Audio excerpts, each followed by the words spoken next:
Pernah nggak kamu mikir, gue udah Islam, udah percaya Allah, terus apa lagi?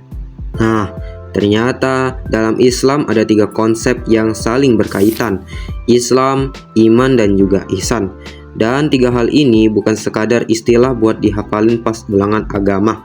Karena kalau dianalogikan, Islam itu apa yang kita lakukan, iman itu apa yang kita yakini, ihsan bagaimana kita melakukan semuanya dengan kualitas terbaik. Oke, kita bedah satu-satu dalam segmen Belajar Aja.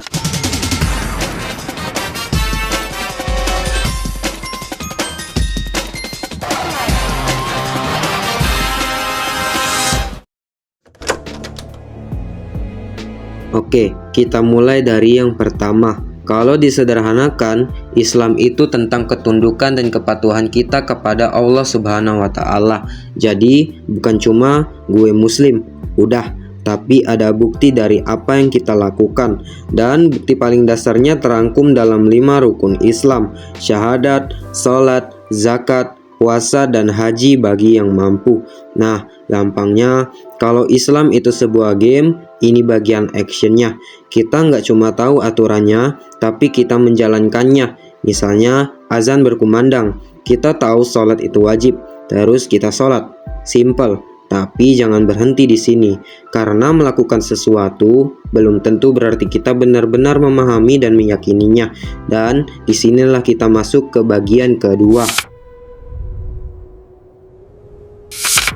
Kalau Islam lebih kelihatan dari tindakan, iman lebih berkaitan dengan apa yang kita yakini.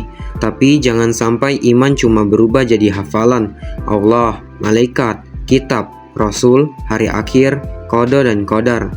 Habis itu selesai. Bukan begitu. Iman seharusnya mempengaruhi cara kita menjalani hidup. Contohnya, kamu lagi sendirian, nggak ada guru, nggak ada teman, nggak ada yang bakal tahu kalau kamu melakukan sesuatu yang salah. Tapi kamu tetap milih untuk nggak melakukannya. Kenapa? Karena kamu yakin Allah tahu. Nah, itu salah satu contoh bagaimana iman mempengaruhi perilaku. Jadi, iman bukan cuma saya percaya, tapi keyakinan yang kemudian mempengaruhi cara kamu berpikir dan bertindak. Dan ternyata masih ada satu segmen lagi.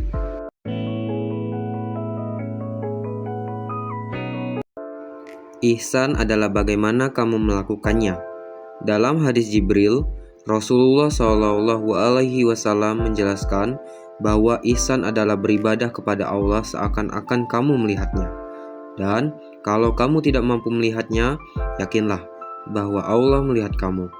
Jadi, bayangkan kamu sedang mengerjakan tugas, guru nggak lihat, teman nggak peduli, bahkan mungkin nggak ada yang bakal tahu kalau kamu mengerjakannya asal-asalan. Tapi, kamu tetap berusaha mengerjakannya dengan baik. Bukan karena takut dimarahi, bukan karena pengen dipuji, tapi karena kamu sadar Allah melihat apa yang kamu kerjakan. Itulah salah satu gambaran ihsan, yaitu berusaha melakukan sesuatu dengan sebaik mungkin. Karena ada kesadaran bahwa Allah selalu mengawasi kita.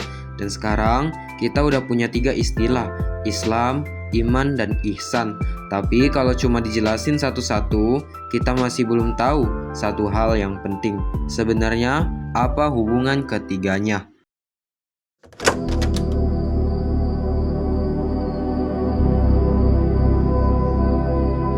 Bayangkan begini, Islam, iman, dan ihsan itu bukan 3 materi yang berdiri sendiri. Mereka lebih kayak 3 bagian yang saling melengkapi. Contohnya, sholat. Kamu melaksanakan sholat karena itu merupakan kewajiban. Itu sisi Islam. Kamu yakin bahwa sholat adalah perintah Allah dan yakin akan adanya balasan darinya. Itu sisi iman. Kemudian, kamu berusaha sholat dengan sungguh-sungguh, bukan sekadar gerakan supaya kewajiban selesai. Itu sisi ihsan.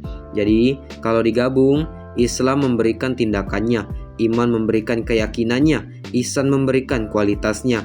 Dan kalau ketiganya berjalan bersama-sama, nah, disitulah seorang muslim gak cuma menjalankan agama secara lahiriah, tapi juga punya keyakinan dan kesadaran yang mempengaruhi perilakunya sehari-hari. Sekarang, pertanyaannya bukan cuma gue udah Islam belum, tapi juga seberapa kuat iman gue. dan seberapa baik gue menjalankan semuanya. Karena Islam, iman, dan ihsan bukan cuma materi pelajaran, tapi sesuatu yang idealnya kita bawa dalam kehidupan sehari-hari. Terima kasih yang sudah menonton sampai akhir. Semoga materi ini bermanfaat, dan jika ada salah pengucapan mohon dimaafkan. Sekian dan selesai.